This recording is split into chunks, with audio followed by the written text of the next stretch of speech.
কিন্তু দুঃখজনক হলো সত্য, আমাদের এই ভারতীয় উপমহাদেশ প্রায় 200 বৎসর পর্যন্ত ইংরেজদের আন্ডারে ছিল। সেই 1757 সাল থেকে 1947 সাল পর্যন্ত, হ্যাঁ প্রায় 200 বৎসর, 190 বৎসর ইংরেজরা শাসন করেছে। ইংরেজরা যখন এই শাসন ক্ষমতা নিয়েছে তখন তারা এই ভারতীয় উপমহাদেশ নিয়েছিল মুসলমানদের কাছ থেকে। মুসলমানদের কাছ থেকে তারা এই ক্ষমতা যুদ্ধের মাধ্যমে মুসলমানদেরকে পরাজিত করে তারা ক্ষমতা দখল করেছিল। ক্ষমতা দখল করার পর যাদের কাছ থেকে সাধারণত ক্ষমতা নেয়, তারা যারা বিজয়ী হয় তারা সাধারণত শত্রু হয়ে যায়, বন্ধুত্ব থাকে খুব কম। যে দুই পার্টিতে যুদ্ধ করে কেউ বিজয়ী হয় কেউ পরাজিত হয়, কিন্তু যারা জয় হয় আর যারা পরাজয় হয় এই দুই দলই দুই দলের শত্রু মনে করে। যেমন ব্রিটিশরা মুসলমানদেরকে ওরকম শত্রু মনে করেছিল, আর মুসলমানরাও তাদের ক্ষমতা পাওয়ার ইংরেজদের হাতে হারানোর কারণে তারাও ইংরেজদেরকে শত্রুই মনে করত। তা যেহেতু এরা ওদেরকে শত্রু মনে করে, ওরা ওদেরকে শত্রু মনে করে, এরা ওদের সাথে মিশতে চায় না, এরা ওদেরকে কিছু দিতে চায় না, বিষয়টা এমন হয়ে গেছে। এই জন্য মুসলমানরা ইংরেজরা প্রায় শত্রুতার ভাবাপন্নই ছিল। কিন্তু মাঝখান দিয়ে ভারতীয় উপমহাদেশে যেহেতু হিন্দুরা ছিল বিরাট এক অংশ, মুসলমানদের চাইতে তাদের সংখ্যা ভারতীয় উপমহাদেশে আরও বেশি ছিল। এই সুযোগে এই হিন্দুরা ব্রিটিশদের আনুকূল্য পায় বেশি, আর মুসলমানরা হয়ে যায় শত্রু। শত্রু হয়ে যাওয়ার কারণে বিভিন্ন কাজ কারবার, চাকরি বাকরি, ব্যবসা বাণিজ্য সব ক্ষেত্রেই মুসলমানরা বৈষম্যের শিকার হতে থাকে। আর ব্রিটেন যারা ছিল তা ব্রিটিশ, এরা হিন্দুদেরকে এই সমস্ত কাজে কামে আগায় নিয়ে আসে। চাকরি বাকরি, ব্যবসা বাণিজ্য বিভিন্ন ক্ষেত্রে হিন্দুদেরকে অগ্রাধিকার দেয়, আর হিন্দুরা এই সুযোগে একেবারে ব্রিটিশদের কোলের ভিতরে চলে যায়। এরা চলে গেল কোলের ভিতরে, কথার কথা, আর মুসলমানরা চলে গেল ইংরেজ থেকে অনেক দূরে। শিক্ষা দীক্ষা, ব্যবসা বাণিজ্যে মুসলমানরা যথেষ্ট পরিমাণে পিছিয়ে পড়ল, আর হিন্দুরা ব্রিটিশদের কাছ থেকে এই আনুকূল্য নিয়ে অনুকূল পরিবেশে তারা সব দিক দিয়ে আগায় গেল। লেখাপড়া বলেন, তারপরে চাকরি বাকরি বলেন, অর্থবিত্ত বলেন, হিন্দুরা অনেক আগায় গেল মুসলমানদের চাইতে। আর মুসলমানরা এই জন্য ইংরেজদেরকে শত্রু মনে করত, আর হিন্দুরা বন্ধু মনে করত। এভাবেই করতে করতে ভারতীয় উপমহাদেশে মুসলমানদের অধিকার খর্ব হতে হতে একেবারে তলানিতে চলে আসছে। আর এই সুযোগে ইংরেজদের কাছ থেকে সুযোগ সুবিধা নিয়ে নিয়ে হিন্দুরা অনেক আগায় গেছে। তা যেহেতু তারা আগায় গেছে আর এরা পিছনে পড়ে গেছে, এই বিষয়টা তো আমরা যারা ইতিহাস একটু নজর রাখি বা দেখি তারা বিষয়গুলো অনুধাবন করতে পারি। অবস্থাটা এমন। তারপর 1947 সালে যখন হিন্দুরা এবং মুসলমানরা একত্রিত হয়ে ইংরেজ তাড়াও আন্দোলন শুরু করে, এই দুই গ্রুপের আন্দোলনে টিকতে না পেরে ব্রিটিশরা এই ভারতীয় উপমহাদেশ মুসলমানদেরকে ডিভাইডেড করে দিয়ে তারা তাদের আখের গোছায় নিয়ে এই ভারতীয় উপমহাদেশ থেকে চলে যায়। যাদের কাছে দিয়ে যায় তারা হলো মুসলমান আর হিন্দু, মানে দুটো ভাগাভাগির মধ্যে দিয়ে যায়।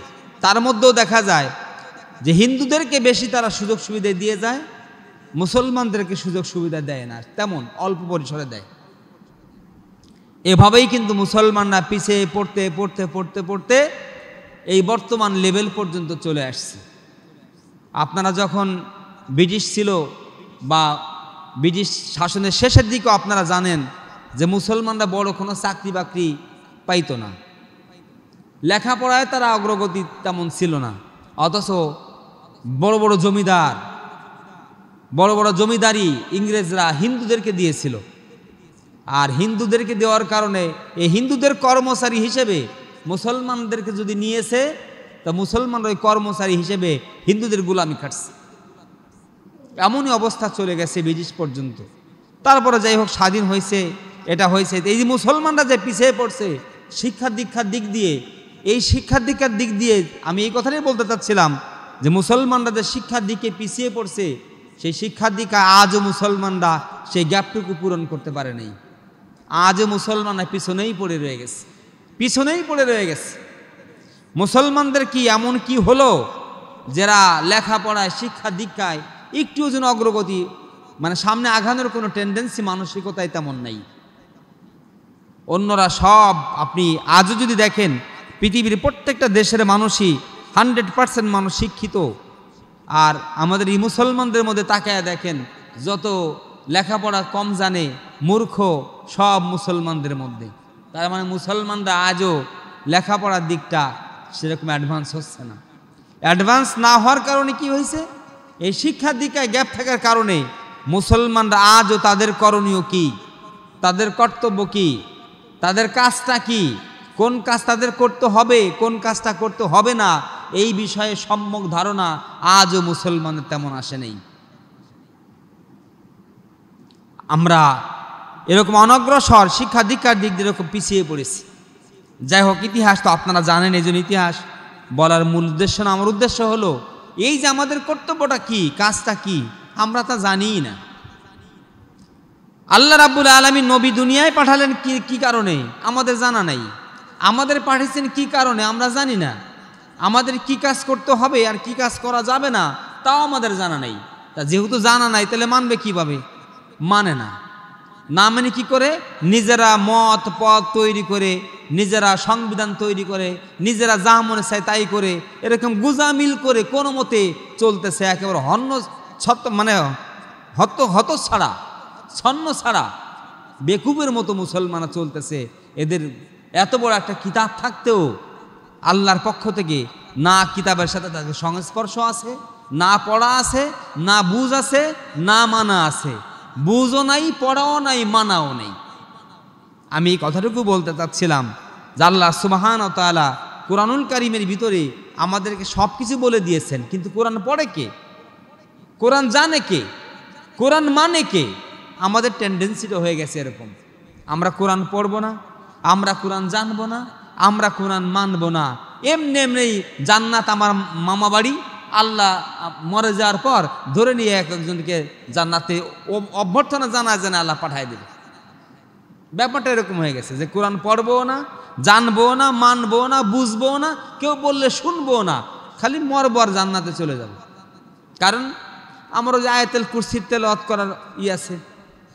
রসুল বলছেন যে নামাজের পরে যদি কোনো ব্যক্তি আয়াতুল কুরসি পড়ে তাহলে সে মারা যাবে আর জান্নাতে চলে যাবে।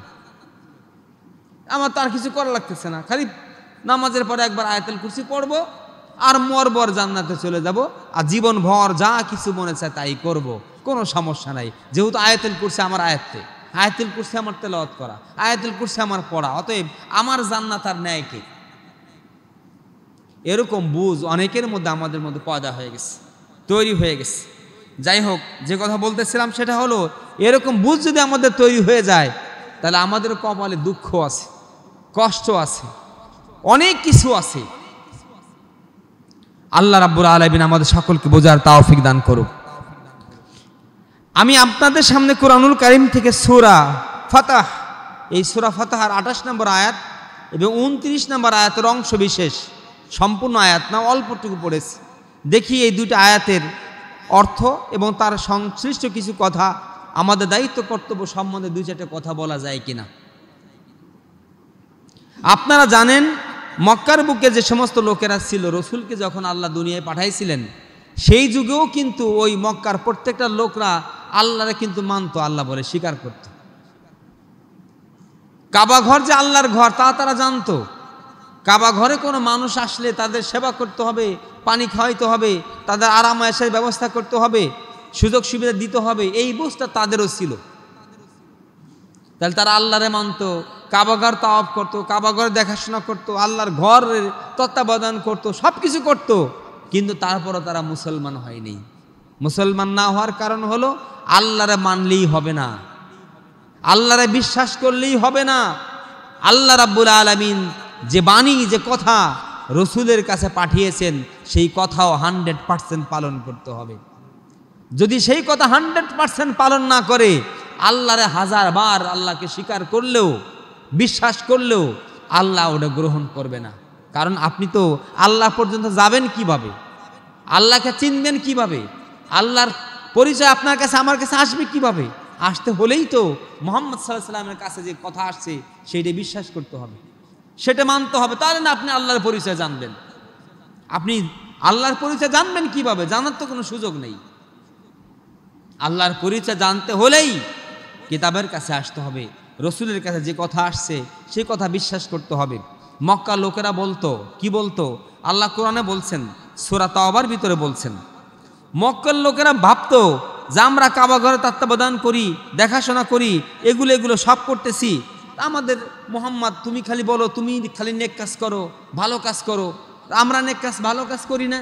আমরাও তো করি, আমরা কাবা ঘরে দেখাশোনা করি, তাওয়াফ করি, আল্লাহকে মানি, তারপরে রোগীর সেবা করি, অতিথির আপ্যায়ন করি, সমস্ত রকম ভালো কাজ তো আমরাও করতেছি। তোমরা যে কাজ করো আমরাও তো সেই ভালো কাজ সবগুলোই করতেছি, তো তোমাদের মধ্যে আমাদের মধ্যে এত ডিস্টেন্স মনে করো কা, পার্থক্য মনে করো কা? আল্লাহ সুবহানাহু ওয়া তাআলা বলেন, আজআলতুম সিকায়াতাল হাজি ওয়া ইমারাতাল মাসজিদিল হারামি কামান আমানা বিল্লাহি ওয়াল ইয়াউমিল আখিরি ওয়া জাহাদা ফি সাবিলিল্লাহ লা ইয়াস্তাবুনা ইনদাল্লাহ। সূরা তাওবার 16 নম্বর আয়াত, 10 নম্বর পারার 8 নম্বর পৃষ্ঠায় আল্লাহ বলতেছেন, তোমরা কি ধারণা করেছো তোমরা হজ করো, কাবা ঘর তত্ত্বাবধান করো, এটা করো সেটা করো, এইগুলো করলেই, আর যারা পরকালকে বিশ্বাস করে, আল্লাহকে বিশ্বাস করে, আল্লাহ রসুলকে বিশ্বাস করে, আল্লাহর দিন কায়েমের জন্য যারা চেষ্টা করে, তোমরা আর তারা সমানই, এরকম ভাবো? কে বলতেছেন? আল্লাহ বলতে, তোমরা কি ভাবো যে ও কাজ করলে আর এই কাজ করলে সমান? না, লা ইস্তাবুনা ইনদাল্লাহ। আল্লাহ বলেন আমার কাছে সবাই সমান না। কাবা ঘর হজ করলেই, তাওয়াফ করলে, জিয়ারত করলেই, উমরা করলে, হজ করলেই তুমি আল্লাহর কাছে অনেক প্রিয় হয়ে যাবে, বিষয়টা তা না। আল্লাহর প্রতি যদি তোমার বিশ্বাস না থাকে, রসুলের প্রতি তোমার বিশ্বাস না থাকে, কিতাবের প্রতি তোমার বিশ্বাস না থাকে, 1000 বারও তুমি হজ করে আসলে ওই হজে তোমার কোনো মূল্য হবে না। বলছেন কে? আল্লাহ বলছেন, লা ইস্তাবুনা ইনদাল্লাহ। আল্লাহ সুবহানাহু ওয়া তাআলা স্পষ্ট করে বলে দিয়েছেন। এজন্য আমরা যারা আছি, আমরা মিশন তো বুঝি না। আমাদের মিশনটা কি, আমাদের কর্মসূচি কি বুঝ নাই। বুঝ না থাকার কারণে আমি কালকে একটা আলোচনা শুনতেছিলাম যে আমরা যে কত মত, আর কত যে পথ, আর কত যে তরিকা, আর কত যে রাস্তা আমরা নিজেরা বানাইছি। আল্লাহ তৈরি রাস্তা কিন্তু একটা। আল্লাহ তৈরি রাস্তা কয়টা? একটা, সিরাতে মুস্তাকিম, একটা মাত্র পথ আল্লাহর। আর এই একটা পথ বাদ দিয়ে যত পথ, যত মত, আর যত চিন্তা চেতনা আছে সবগুলো জাহান্নাম পর্যন্ত মানুষকে নিয়ে ছাড়বে। আর একটা মাত্র পথ, সেটা নিয়ে যাবে জান্নাত। আল্লাহ এই কথাটাই বোঝানোর জন্য সূরা ফাতহার 28 নম্বর আয়াত নাজিল করে দিয়েছেন। কি বলছেন আল্লাহ? বলেন, শুনুন। আল্লাহ রাব্বুল আলামিন বলেন, হুয়াল্লাযী আরসালা রাসূলাহু বিল হুদা ওয়া দীনিল হাক্কি লিইয়ুযহিরাহু আলাদ-দীনি কুল্লিহি ওয়া কাফা বিল্লাহি শাহীদা। কতবার যে আয়াতটা আমি নামাজে পড়ি, অসংখ্যবার, অত একদিন দুদিন পরেই যে কোনো নামাজে, যে নামাজটা আমরা কিরাত প্রকাশ্যে পড়ি, আর মাগরিবে হোক, না এশায় হোক, না ফজর হোক, যে কোনো সময় হোক, প্রতিদিন যে পড়া হয় তা না, প্রায় পড়ি। কিন্তু পড়িটা কি, আর বুঝিটা কি, আর মানিটা কি, দেখা দরকার আছে না নাই? আল্লাহ রাব্বুল আলামিন ওই যে বললেন, তোমরা কাবা ঘরের জিয়ারত করো, পানি পান করো, এটা করো সেটা করো, এটা করেই তুমি মনে করছো যে বিরাট পুণ্য অর্জন করে ফেলেছে। আল্লাহ আরো বলছেন, লাইসাল বিররা আন তুওয়াল্লু উজুহাকুম কিবালাল মাশরিকি ওয়াল মাগরিব। তুমি সকাল আর বিকালে আল্লাহর দিকে 2-4 সেজদা দাও, নামাজ পড়ো, তাতে ভাবো তুমি বিরাট কল্যাণের অধিকারী হয়ে গেছো। আল্লাহ বলেন, ওয়ালাকিন্নাল বিররা মান আমানা বিল্লাহি ওয়াল ইয়াউমিল আখির। আল্লাহ রাব্বুল আলামিনের প্রকৃত কল্যাণ তো তুমি সেজদার মধ্যে না। তোমার উদ্দেশ্যটা কি? কোন উদ্দেশ্যে তুমি সেজদা দাও? সেজদার উদ্দেশ্যটা কি? কার সামনে তুমি মাথা নত করো? যার সামনে তুমি মাথা নত করো, সেই সময় থেকে শুরু করে পরবর্তী নামাজ পর্যন্ত যত কাজ তুমি করো সব কাজে আল্লাহরই করতে হবে। এজন্যই তো তুমি সেজদা দাও। আর আমরা সেজদা দিলাম, সেজদা দেখালে মসজিদ থেকে বের হতে পারলে হয়। টুপিটা খুলে অমনি পকেটের মধ্যে ভরা সারা, তারপর দেখবেন মুখ দিয়ে যে সমস্ত বচন আর যে সমস্ত কথা, যে সমস্ত আচরণ শুরু করে, আমার মনে হয় সে মুসলমানই না। একজন মুসলমান মুখ দিয়ে বেফাস কথা, গালিগালাজ, অশ্লীল কথা, মিথ্যা কথা, ধোঁকাবাজি, প্রতারণা, হাজার রকমের অন্যায়মূলক কথা বলতেছে মসজিদ থেকে বের হয়ে। এই যদি আমাদের অবস্থা হয়, তাহলে এই মুখ দিয়ে আর এই চিন্তা চেতনা দিয়ে আল্লাহর জান্নাতে যাওয়া যাবে না। এই জন্য বলছে তুমি সেজদা দাও, শুধু নামাজ পড়ো, এর মধ্যে কোনো কল্যাণ নাই। কোন উদ্দেশ্যে তুমি নামাজ পড়ো? উদ্দেশ্যটা তোমার কি? সেই উদ্দেশ্য বাস্তবায়ন করার জন্য তোমার কতটুকু ভূমিকা আছে, তুমি কতটুকু কাজ করো, সেটা হলো দেখার বিষয়। এজন্য আল্লাহ সুবহানাহু ওয়া তাআলা বলছেন যে এই পৃথিবীতে অনেক মত, পথ, তরিকা, রাস্তা থাকবে, তার উপরে সব মত, পথ, তরিকা তোমাকে ক্যান্সেল করে দিতে হবে, বাদ করে দিতে হবে। ধরতে হবে তোমাকে শুধুমাত্র একটা পথ। কয়টা পথ? একটা পথ। ওই একটা পথের জন্যই, একটা পথকে বিজয়ী করার জন্য, একটা পথই মানার জন্য আল্লাহ রাব্বুল আলামিন আমাদেরকে দুনিয়ায় পাঠাইছেন এবং নবীকে দুনিয়ায় পাঠাইছেন আমাদেরকে বোঝানোর জন্য। এই জন্য আমরা সে একটা পথ বাদ দিয়ে হাজার পথ, হাজার মত, হাজার কিছু আমাদের ব্রেনের ভিতরে, চিন্তার মধ্যে আমরা ধারণ করতেছি, পালন করার জন্য জীবন পর্যন্ত দিয়ে দিচ্ছি, অথচ একটা পথের জন্য, আল্লাহর পথের জন্য আমাদের তেমন কোনো চেষ্টাই নেই।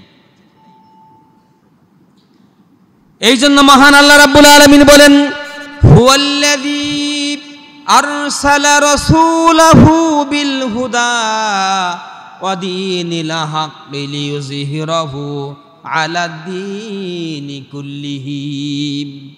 26 নম্বর পারা, 13 নম্বর পৃষ্ঠা। এই 13 নম্বর পৃষ্ঠার 14 এবং 15 নম্বর লাইন, সূরা ফাতিহার 28 নম্বর আয়াত।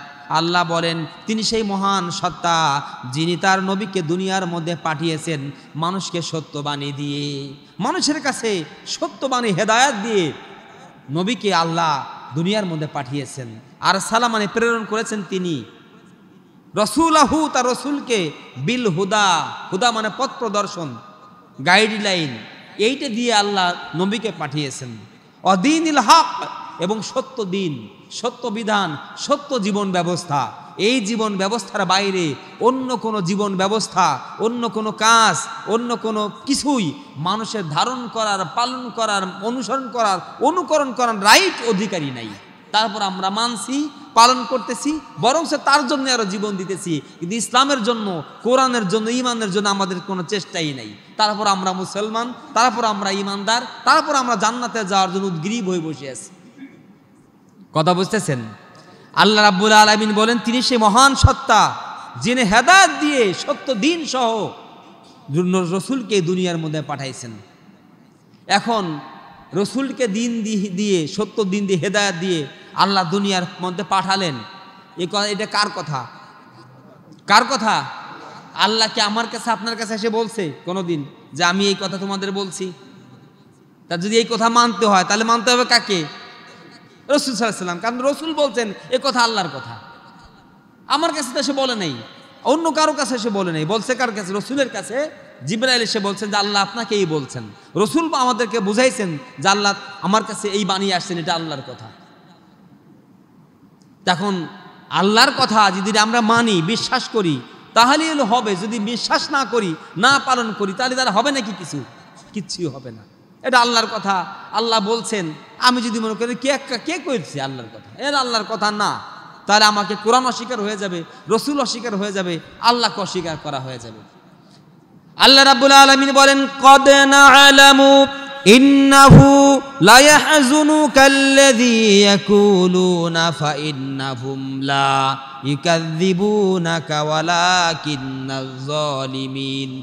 ওয়ালাকিন্নাজ যালিমিনা বিআয়াতিল্লাহি ইয়াজহাদুন।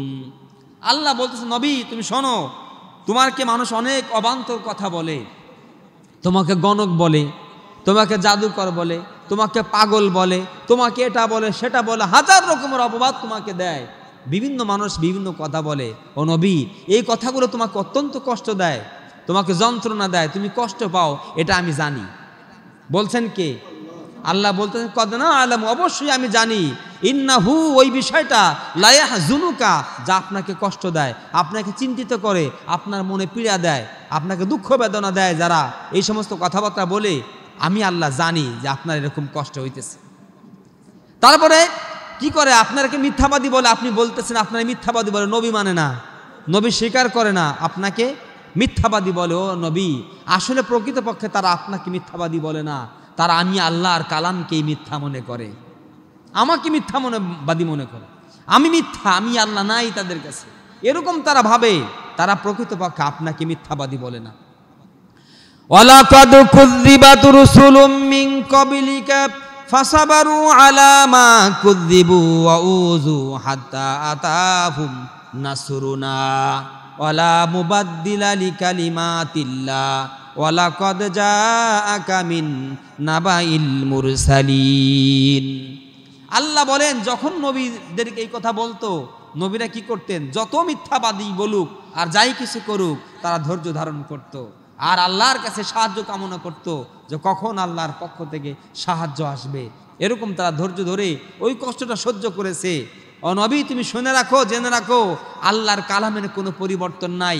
তুমি ধৈর্য ধারণ করো, বেশি কথা শোনো, মায়ের খাও, যাও কিছু করো না কেন, আমার পক্ষ থেকে সাহায্য তোমার কাছে অতি নিকটেই আছে, অতি নিকটেই তোমার সাহায্য।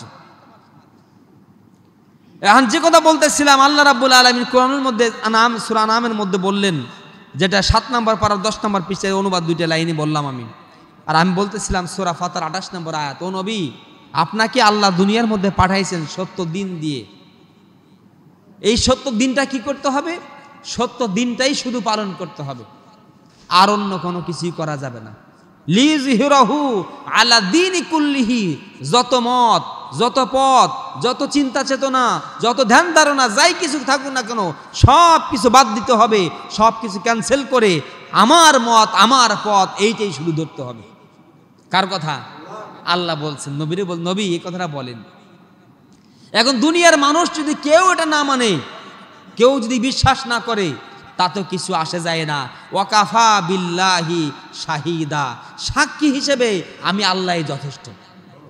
কে বলতেছেন?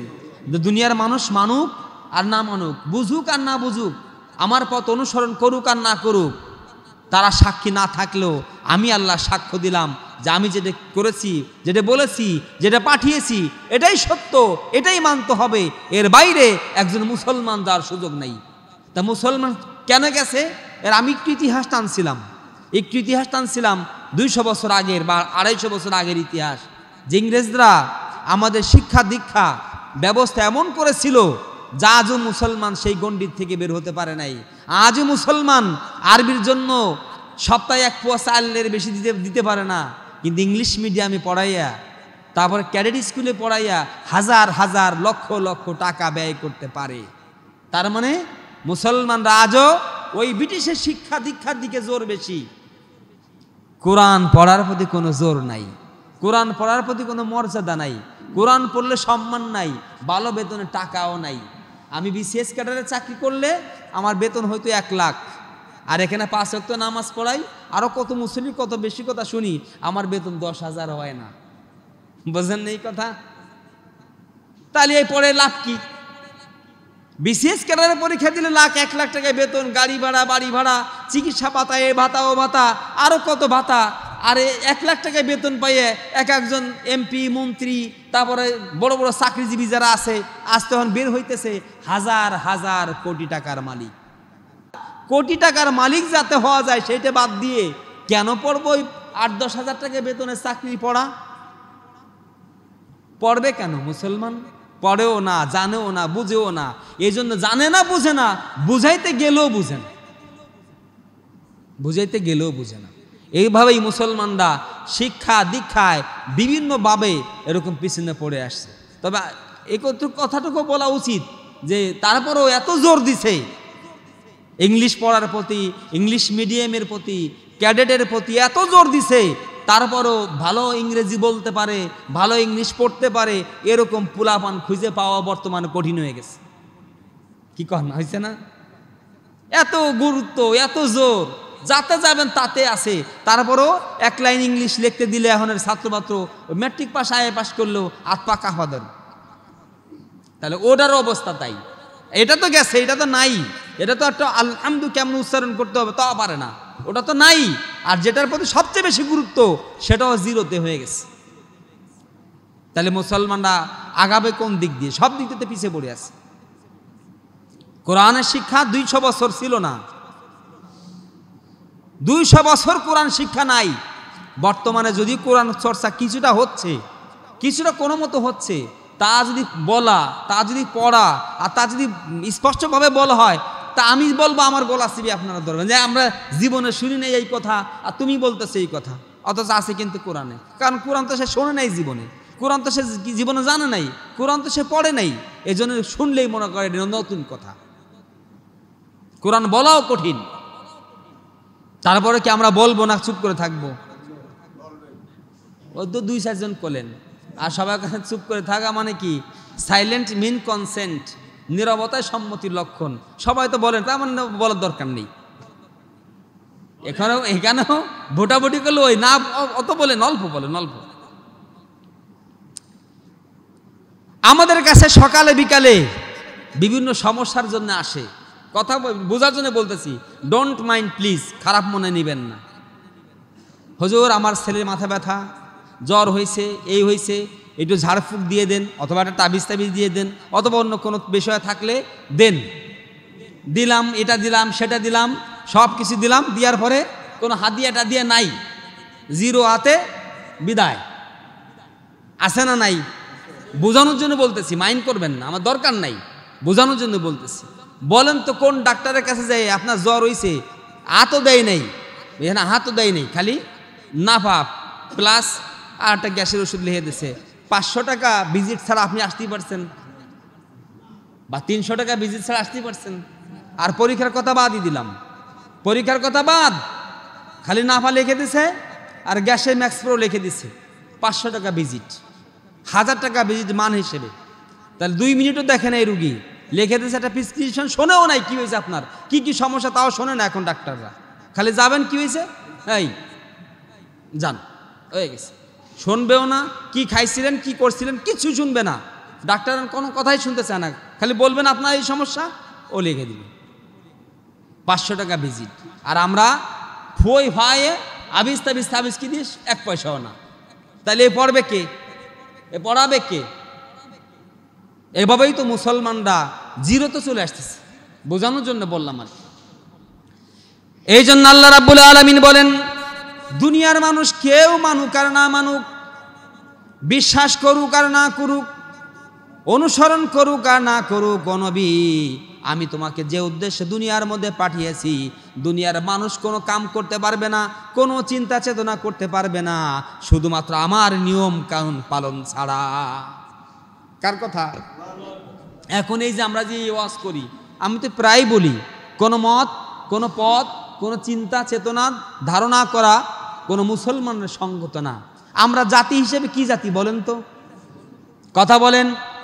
মুসলিম জাতি, মুসলমান জাতি। আমাদের ধর্ম কি? ইসলাম। আচ্ছা, কেউ কি বলতে পারেন ধর্ম শব্দের অর্থ কি? ধর্ম মানে কি? কেউ পারেন? এখানে কেউ আছেন যে ধর্ম শব্দের অর্থ কি বলতে পারেন? কেউ একটু সংক্ষেপে বলেন যে আমি জানি যে ধর্ম মানে এই। জান না অনেকেই, কিন্তু বলতেছে না ভয়তে, অথবা লজ্জায়, যে যদি না হয়।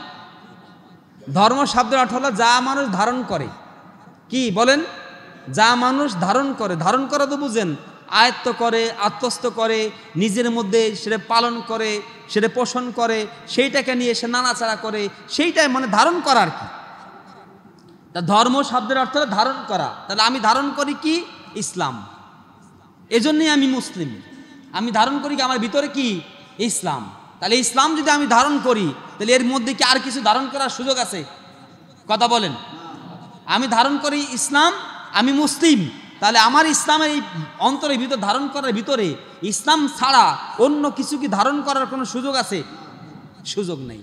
তাহলে আমি ধারণ করি ইসলাম, মুসলিম সেই সূত্রে আমার ভিতরে ইসলাম ছাড়া, আমার ধারণার মধ্যে ইসলাম ছাড়া, আমার চিন্তার মধ্যে ইসলাম ছাড়া, আমার কথার মধ্যে চিন্তা ছাড়া মানে ইসলাম ছাড়া, আমার রাজনীতির মধ্যে ইসলাম ছাড়া, আমার অর্থনীতির মধ্যে ইসলাম ছাড়া কোনো কিছুই চলবে না। কারণ আমি ধারণ করি ইসলাম। আমি ধারণ করি কি? ইসলাম। ইসলাম যেহেতু আমি ধারণ করি, সব কিছুই আমার ইসলামিক হতে হবে, ইসলামের বাইরে যাওয়ার সুযোগ নাই। এজন্য আল্লাহ রাব্বুল আলামিন বলছেন, নবী শোনো, আমি তোমাকে দুনিয়ার মধ্যে পাঠিয়েছি, মানুষ বিভিন্ন মতের, বিভিন্ন পথের, বিভিন্ন চিন্তা চেতনার সব কিছু থাকবে, কিন্তু যেহেতু তুমি ধারণ করো ইসলাম, ইসলামের মধ্যেই তোমার সব পালন করতে হবে, তার বাইরে যাওয়ার তোমার কোনো সুযোগ নাই। জিনিসটা বলা যত সহজ, বোঝা তত কঠিন, পালন করা আরো কঠিন। এই জন্য আল্লাহ সুবহানাহু ওয়া তাআলা বললেন কোরআনের মধ্যে, সূরা নিসার মধ্যে বলছেন, ওয়ামাইয়ুতিল্লাহা ওয়া রাসূলাহু ইদখিলহু জান্নাতিন তাজরি মিন তাহতিহাল আনহারু খালিদিনা ফিহা ওয়া যালিকাল ফাওজুল আযীম। সূরা নিসার 13 নম্বর আয়াত, 4 নম্বর পারার 19 নম্বর পৃষ্ঠার 1 নম্বর এবং 2 নম্বর লাইন। আল্লাহ রাব্বুল আলামিন বলেন, ওয়ামাইয়ুতিল্লাহা, যে আল্লাহকে আনুগত্য করবে, আল্লাহর অনুসরণ করবে, আল্লাহর কথা মানবে, আল্লাহর কোরআন অনুযায়ী চলবে, ও রাসূলাহু, এবং রসুলকে নেতা মানবে, রসুলকে আদর্শ মানবে, রসুলের জীবন আদর্শ ধারণ করবে, ইদখিলহু জান্নাত, তাদেরকে আল্লাহ জান্নাত দিবেন। আমি আল্লাহর কথা শুনবো না, আল্লাহর কথা মানবো না, রাসূলুল্লাহ সাল্লাল্লাহু আলাইহি সাল্লামের জন্য দুরূদ পড়বো। এই যে আমরা আলোচনা শুরুতে আল্লাহুম্মা সাল্লি আলা সাইয়্যিদিনা মুহাম্মদ, আমি আমার নবী, আমার নেতা মুহাম্মদ সাল্লাল্লাহু আলাইহি সাল্লাম দুরূদের মধ্যে পড়লাম, আল্লাহুম্মা সাল্লি আলা সাইয়্যিদিনা, সাইয়্যিদ মানে নেতা, আমার নেতা মুহাম্মদ, আর আমি এই মসজিদ থেকে বের হলাম, দুরূদের বাইরে গেলাম, আমার নেতা নেত্রী হাজার হাজার লক্ষ লক্ষ কোটি কোটি হয়ে গেল। তাহলে আমি ওই জায়গায় এক নেতারে মানি, এই জায়গায় অন্য নেতারে মানি, আমি মুসলিম না, অন্য কিছু হলে হতে পারি। এই জন্য আল্লাহ রাব্বুল আলামিন বলেন, আল্লাহকে যে পুরোপুরিভাবে মানবে, রাসূলুল্লাহ সাল্লাল্লাহু আলাইহি ওয়াসাল্লামকে যে সম্পূর্ণরূপে পালন করবে, ইদখিলহু জান্নাতিন তাজরি, আল্লাহ তাদেরকে জান্নাতে প্রবেশ করাবেন, অন্য কাউকে না। আরো কোরআনের আয়াত আছে, ইদখিলহু জান্নাতিন তাজরি মিন তাহতিহাল আনহারু খালিদিনা ফিহা, যে জান্নাতের মধ্যে নহর সম প্রবাহিত হবে এবং চিরকাল ওই মুসলমানরা জান্নাতের ভিতরে থাকবেন। ওয়া যালিকাল ফাওজুল আযীম, একজন ইমানদারের জন্য, মুসলিমের জন্য এটাই হলো তার জীবনের মহা সাফল্য। কার কথা? আল্লাহর কথা। ওয়া ইয়াসিল্লাহা ওয়া রাসূলাহু ইদখিলহু নারান খালিদান ফিহা ওয়া লাহু আযাবুম মুহিন। সূরা নিসার 14 নম্বর আয়াত, 4 নম্বর পারা 19 নম্বর পৃষ্ঠা 3 নম্বর এবং 4 নম্বর লাইন। আল্লাহ রাব্বুল আলামিন বলেন, আল্লাহকে যে মানে না, আল্লাহর কথা মানে না, আল্লাহর বিধান মতো চলে না, রসুলকে নেতা হিসেবে মানে না, রসুলের আদর্শ গ্রহণ করে না, ইদখিলহু নার, আল্লাহ রাব্বুল আলামিন অবশ্যই তাকে জাহান্নামের ভিতরে প্রবেশ করাবে। নাউযুবিল্লাহি মিন যালিক। ইদখিলহু নারান খালিদান ফিহা, আর সে চিরকাল জাহান্নামের মধ্যে থাকবে। শুধু তাই না, ওয়ালাহু আযাবুম মুহিন, যত ধরনের নিকৃষ্ট, নিন্দনীয়, অপমানজনক, অপদস্থ সূচক যত শাস্তি আছে জাহান্নামের ভিতরে, তার প্রত্যেকটাই তাকে দেওয়া হবে। কার কথা? আল্লাহর কথা। এজন্য এদিক সেদিক যাওয়ার কোনো সুযোগ নাই, যা কিছু মানবেন সব আল্লাহ এবং আল্লাহ রাসূলের আনুগত্য। আল্লাহ রাব্বুল আলামিন কুরআনুল কারীমের মধ্যে বলছেন, সূরা আহজাব এর 21 নম্বর আয়াত, 21 নম্বর পারা 19 নম্বর পৃষ্ঠার 12-14 নম্বর লাইনের মধ্যে আল্লাহ বলছেন, আল্লাহ রাব্বুল আলামিন বলেন, লাকাদ কানা লাকুম ফি রাসূলিল্লাহি উসওয়াতুন হাসানাতুল লিমান কানা ইয়ারজুল্লাহা ওয়াল ইয়াউমাল আখিরা ওয়া যাকারাল্লাহা কাসীরা। এটা সূরা আহজাবের 21 নম্বর আয়াত, যেটা বললাম 21 নম্বর পারা 19 নম্বর পৃষ্ঠা শেষের দিকে আছে। আল্লাহ কি বললেন? আল্লাহ রাব্বুল আলামিন বলেন, দুনিয়ায় অসংখ্য মানুষ আছে, অসংখ্য পীর বুজুর্গ আছে, নেতা নেত্রী আছে, আলেম ওলামা আছে, হাফেজ মাওলানা আছে, যত মানুষ থাকুক না কেন কারো জীবন আদর্শ গ্রহণ করার কোনো সুযোগ কোনো মানুষের নাই। একমাত্র শুধুমাত্র মুহাম্মদ রাসূলুল্লাহ সাল্লাল্লাহু আলাইহি ওয়াসাল্লামের আদর্শ ছাড়া, তার জীবন বিধান ছাড়া, তার দেখানো পথ ছাড়া অন্য কোনো পথে, অন্য কোনো মতে কোনো মুসলমান চলতে পারে না। কে বলছেন? কোথায় বলছেন? সূরা আহজাবের 21 নম্বর আয়াতের মধ্যে বলছেন। এই কথাগুলো যদি আমরা শুনি, যদি এটা পালন করার চেষ্টা করি, তাহলে আমি ধারণ করি ইসলাম, এই ইসলামের বাইরে কোনো মতে কোনো পথে আমার যাওয়ার কোনো সুযোগ আছে? সুযোগ নাই।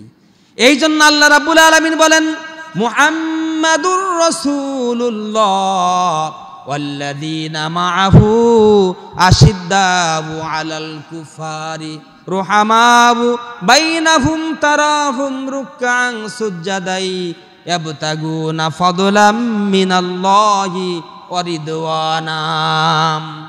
সূরা ফাতহার 29 নম্বর আয়াতের অংশ বিশেষ আল্লাহ বলেন মুহাম্মাদুর রাসূলুল্লাহ। কত মধুর একটা নাম, এত সুন্দর একটা নাম কোথায় পাবেন আপনি? মুহাম্মদ নাম। মুহাম্মাদের আর একটা নাম আছে, কি নাম বলেন তো? আহমদ। যদি এখানে আমরা মুসলমান হিসেবে ধরি, মুসলমান হিসেবে যদি ধরি, এই নামটার অর্থ বলতে পারবে না প্রায় 98% মানুষ। মাইন্ড করেন না, আমি আগেই বলছি, ডোন্ট মাইন্ড প্লিজ। মুহাম্মদ শব্দের অর্থ কি 100 জনরা জিজ্ঞেস করলে 98 জনই বলতে পারবে না।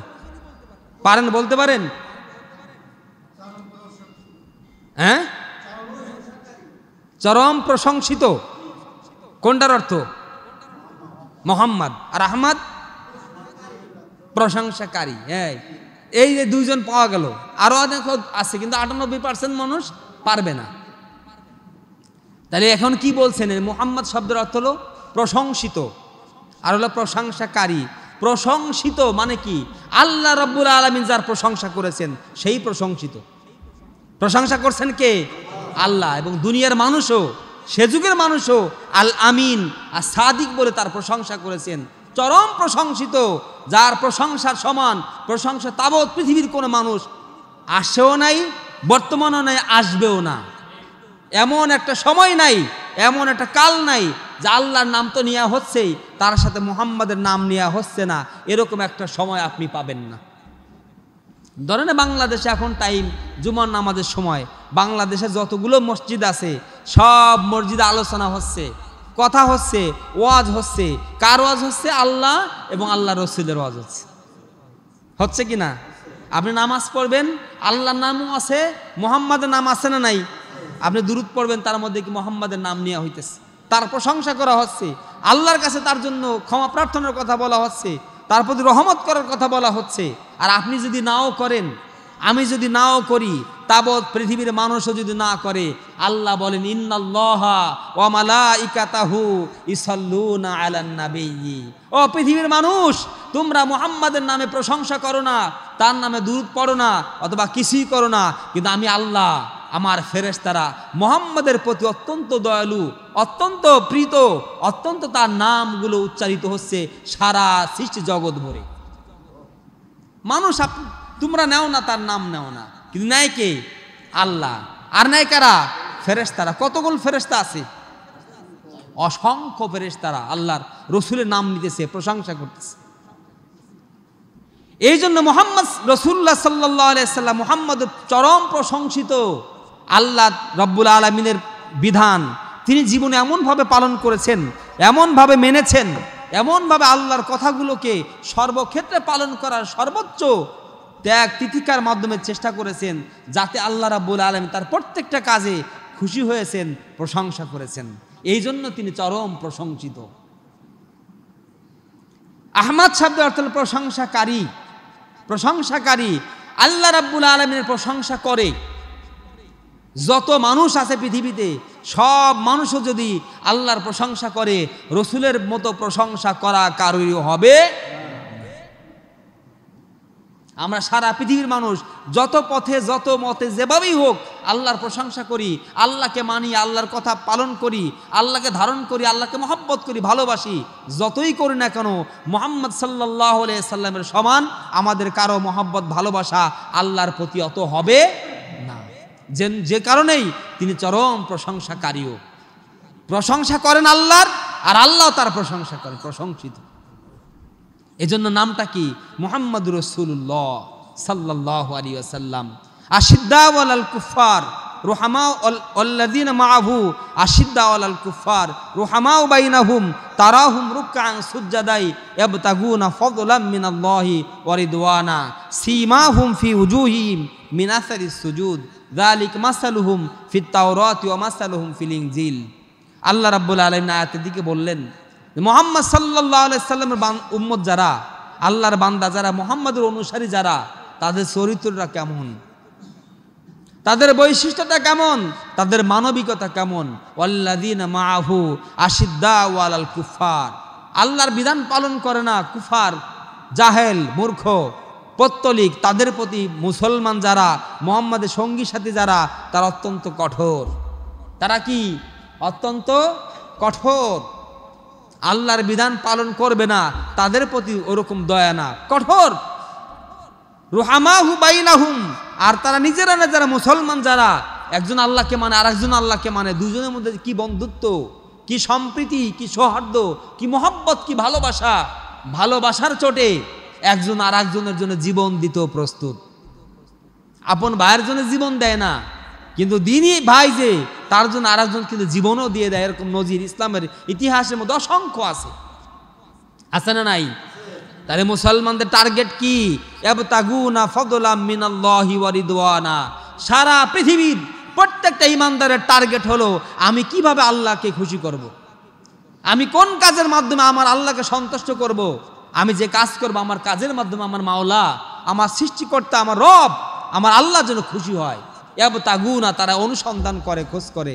ইয়াবতাগুনা ফাদলাম মিনাল্লাহি ওয়া রিদওয়ান, আল্লাহর অনুগ্রহ, আল্লাহর দয়া, আল্লাহর মহব্বত, ভালোবাসা কিভাবে পাওয়া যাবে, সেই পথে তারা নিরন্তর চেষ্টা করে যে আল্লাহকে আমরা কিভাবে পাবো, আল্লাহ রেজামন্দি কিভাবে হাসিল করব, আল্লাহ নৈকট্য কিভাবে অর্জন করব, সেই চিন্তা চেতনা তাদের মধ্যে সব সময় বিরাজ করে। সীমাহুম ফি উজুহিম মিন আসারিস সুজুদ, আর তারা যে আল্লাহকে অনুসরণ করার চেষ্টা করে, আল্লাহর অনুগ্রহ অন্বেষণ করে, খোঁজ করে, তাদের চেহারায়, তাদের কর্মে, তাদের আমলে, সব কিছুতেই এই কাজগুলো ফুটে ওঠে।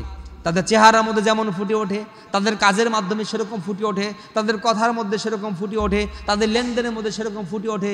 জীবন পরিচালনার ক্ষেত্রে প্রত্যেকটা জায়গায় একজন ইমানদারের বৈশিষ্ট্য বা অনন্য বৈশিষ্ট্য অন্য কারোর সাথে মিলবে না। ইমানদারদের বৈশিষ্ট্য হবে একটা স্বতন্ত্র বৈশিষ্ট্য, যেটা শুধুমাত্র আল্লাহ রাব্বুল আলামিনের সন্তুষ্টের জন্য হবে। এইরকম তাদের টেন্ডেন্সি, মানসিকতা হবে। কে বলেছেন? আল্লাহ বলেছেন। এরকম চরিত্র, এরকম কাজ, এরকম বিধিবিধান পালন করার ক্ষেত্রে আমাদের অগ্রণী ভূমিকা পালন করতে হবে। আল্লাহ সুবহানাহু ওয়া তাআলা কুরআনুল কারীমের মধ্যে যে বললেন যে আমি তোমাদেরকে দুনিয়ার মধ্যে পাঠিয়েছি, সুম্মা জাআলনাকুম খলাইফা ফিল আরদি মিন বাদিহিম লিনানজুরা কাইফা তা'মালুন। আল্লাহ বলেন তোমাদেরকে আমার খলিফা, আমার প্রতিনিধি দুনিয়ার মধ্যে পাঠিয়েছি। কারণটা হলো আমি দেখতে চাই তোমরা কে কেমন আমল করো, আমার বিধান কে কতটুকু পালন করো, আমি এইটা দেখার জন্যই তোমাদেরকে দুনিয়ার মধ্যে প্রেরণ করেছি। আল্লাহ সুবহানাহু ওয়া তাআলা যে উদ্দেশ্যে আমাদেরকে প্রেরণ করেছেন, পাঠিয়েছেন, আল্লাহর বিধিবিধান জীবনের সকল ক্ষেত্রে এবং রাসূলুল্লাহ সাল্লাল্লাহু আলাইহি সাল্লামকে আদর্শ নেতা মেনে তার জীবন দর্শন, তার যে ইসলামটা তিনি নিয়ে আসছেন, জীবন ব্যবস্থা, জীবনের সকল ক্ষেত্রে পালন করার জন্য আল্লাহ যেন আমাদেরকে তৌফিক দান করেন।